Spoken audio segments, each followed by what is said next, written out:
Hello students. आज हम लोग 5th चैप्टर खेती से आई तब्दीलियाँ का सेकेंड पार्ट देखेंगे। लास्ट वीडियो में हमने देखा था कि तब्दीलियाँ मीन्स क्या। तब्दीलियाँ मीन्स बदलाव, चेंजेस, परिवर्तन। खेती से आई मतलब जब लोग खेती करने लगे तो क्या क्या चेंजेस हुए वो हमने लास्ट वीडियो में देखा था। तो ये पत्र के माध्यम से, किसने पत्र लिखा है? पंडित जवाहरलाल नेहरू जी ने अपनी बेटी इंदिरा जी को पत्र लिखा था। उस पत्र के माध्यम से पंडित जवाहरलाल नेहरू जी बताते हैं कि किस तरह जब खेती करने लगे लोग तो उसमें क्या क्या तब्दीलियाँ होने लगी उनके जीवन में, उनके साथ क्या क्या परिवर्तन होने लगा। पहले कैसे होता था कि सभी लोग शिकार करते थे। हर एक लोगों का काम क्या था? सुबह उठना, शिकार पे चले जाना। जिसके कारण क्या होता है, जब एक ही काम अगर सभी लोग करते हैं तो वो काम बढ़ जाता है और फिर वो काम बढ़ गया। सपोज़ एक ही धंधा सब लोग कर रहे हैं, दुकान सभी लोग कर रहे हैं, तो ग्राहक किसके पास जाएगा? तो वो उसको कम आमदनी होगी क्योंकि वो बढ़ चुका है वो सामान पूरा। तो कहने का मतलब क्या हुआ कि शिकार ही लोग करते थे तो सभी लोगों को ज़्यादा शिकार में फ़ायदा नहीं मिलता था। तो उन लोग अपना पेट केवल जैसे तैसे भर लेते थे, कुछ ज़्यादा बचा नहीं पाते थे। अब जब खेती होने लगी तो सबके पास अलग अलग व्यवसाय करने का ज़रिया मिल गया। कुछ लोग शिकार करने लगे, कुछ लोग खेती करने लगे, कुछ लोग ज़मीन में जानवरों को घास पैदा नहीं होती है तो सभी जाति दूसरी जगह जाने लगे।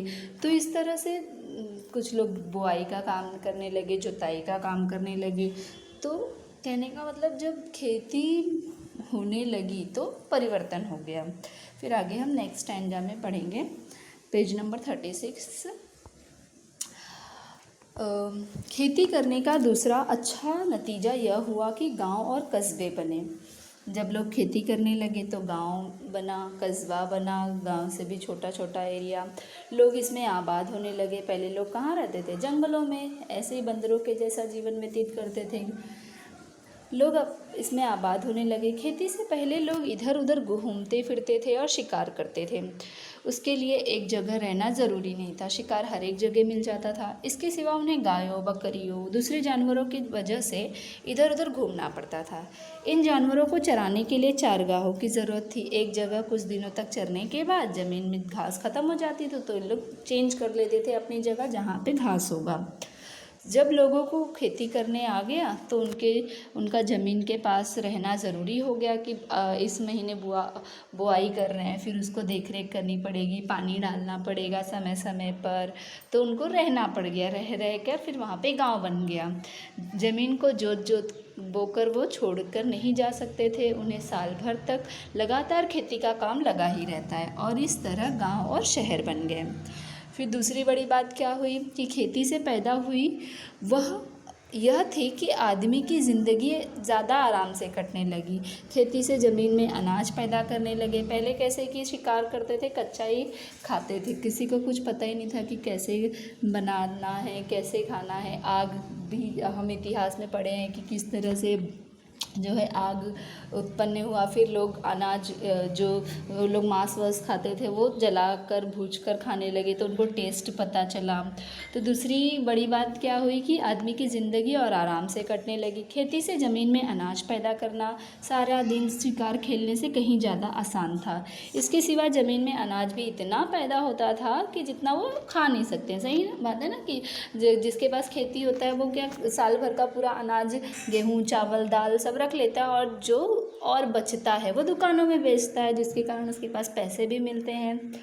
इसी वे सुरक्षित रखते हैं। एक और मज़े की बात सुनो, जब आदमी निपट शिकारी था तो वह कुछ जमा न कर सकता था और या कर भी सकता तो बहुत ही कम, किसी तरह पेट भर लेता था। उसके पास बैंक ना थे जहाँ वह अपने रुपए और दूसरी चीज़ें रख सकता था। अब खेती आई तो बैंक भी आ गया कि अनाज बेच के पैसा किसान कहाँ रखेगा, तो बैंक में रखने लगा। उसे तो अपने पेट भरने के लिए रोज़ शिकार खेलना पड़ता था। खेती से उसे एक फसल में ज़रूरत से ज़्यादा मिल जाता है, अतिरिक्त खाने को वह जमा कर देता है। इस तरह लोगों ने अतिरिक्त अनाज जमा करना शुरू किया। लोगों के पास अतिरिक्त अनाज हो गए। फिर फिर जिस इसीलिए हो जाता था कि वह उससे से कुछ ज़्यादा मेहनत करते थे जितना सिर्फ पेट भरने के लिए ज़रूरी था। तुम्हें मालूम है कि आजकल बैंक खुले हुए हैं जहाँ लोग रुपए जमा करते हैं। तो तीसरी बात क्या हो गई, खेती से बैंक खुल गए। फिर चेक लिख कर निकाल सकते हैं। वह रुपए कहाँ से आता है, अगर तुम गौर करो तो तुम्हें मालूम होगा कि यह अतिरिक्त रुपया है, यानी ऐसा रुपया जिसे लोगों को एक बारगी खर्च करने की ज़रूरत नहीं है। इसे वे बैंक में रखते हैं। वही लोग मालदार हैं जिसके पास बहुत सारा अतिरिक्त रुपया है, और या उनके पास कुछ नहीं है, वे गरीब हैं। अभी का सिचुएशन भी ऐसा ही है, जिसके पास बैंक बैलेंस है वो अमीर है और जिसके पास कुछ नहीं है वो गरीब है। आगे तुम्हें मालूम होगा कि वो अतिरिक्त रुपया आता कहाँ से है। इसका सबब यह नहीं कि आदमी दूसरे से ज़्यादा काम करता है और ज़्यादा कमाता है, बल्कि आजकल जो आदमी बिल्कुल काम नहीं करता उसके पास तो बचत होती है, और जो पसीना बहाता है उसे खाली हाथ रहना पड़ता है। इतना बुरा अंजाम है। बहुत से लोग समझते हैं कि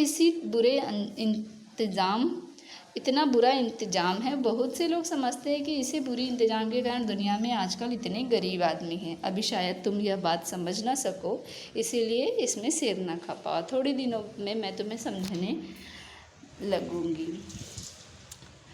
इस वक्त तो तुम्हें इतना ही जानना पर्याय है कि खेती से आदमी को उससे ज़्यादा खाना मिलने लगा जितना वह खा नहीं सकता, और यह जमा कर लिया जाता है। उस ज़माने में न रुपए थे न बैंक। जिसके पास बहुत सी गाय, भेड़ें, ऊँट, अनाज होता था वही अमीर कहलाता था।